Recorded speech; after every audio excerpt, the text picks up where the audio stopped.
Guys, ഞാനിപ്പോൾ ഉള്ള വിശ്വേക ആയുർവേദ സെന്ററിലാണ്. എന്റെ പ്രസവരക്ഷാ ട്രീറ്റ്മെന്റ് എടുക്കാൻ വേണ്ടിയാണ് ഞാൻ എത്തിയത്. ആദ്യം തന്നെ നല്ലൊരു വെൽക്കമിംഗ് ആയിരുന്നു. അതിനുശേഷം ഡോക്ടറുമായിട്ട് സംസാരിച്ചു, നമ്മുടെ ഹെൽത്തിന്റെ ഇഷ്യൂസും കാര്യങ്ങളും ഒക്കെ പറഞ്ഞു.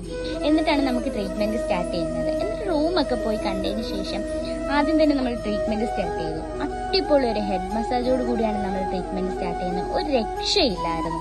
അതിനുശേഷം hair pack, face massage, face pack, body massage ഒക്കെ ഉണ്ടായിരുന്നു. അപ്പം നമ്മൾ പുറമേ കാണുമ്പോൾ നമുക്ക് കാര്യമായിട്ട് നീരോ കാര്യങ്ങളോ ഒന്നും കാണത്തില്ല. പക്ഷെ നമ്മുടെ ഉള്ളിൽ നീരും കാര്യങ്ങളും ഒക്കെ ഉണ്ടായിരുന്നു. അതുകൊണ്ട് തന്നെ എനിക്ക് ഞവരക്കിഴിയൊക്കെ ഉണ്ടായിരുന്നു.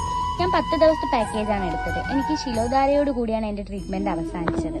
അത് മാത്രമല്ല, പറയാതിരിക്കാൻ പറ്റത്തില്ല, അവിടുത്തെ ആംബിയൻസ് അടിപൊളിയായിരുന്നു. കുളിയെല്ലാം കഴിഞ്ഞു, ചുക്കാപ്പി എല്ലാം കുടിച്ചു കഴിഞ്ഞതിന് ശേഷം ഞങ്ങൾ 3 പേരുടെ ആ സിറ്റൗട്ടിൽ പോയിരുന്നു സംസാരിക്കുകയും ഒക്കെ ചെയ്യുമ്പോൾ ഒരു പോസിറ്റീവ് എനർജി ആയിരുന്നു ഫീൽ ചെയ്തുകൊണ്ടിരുന്നത്.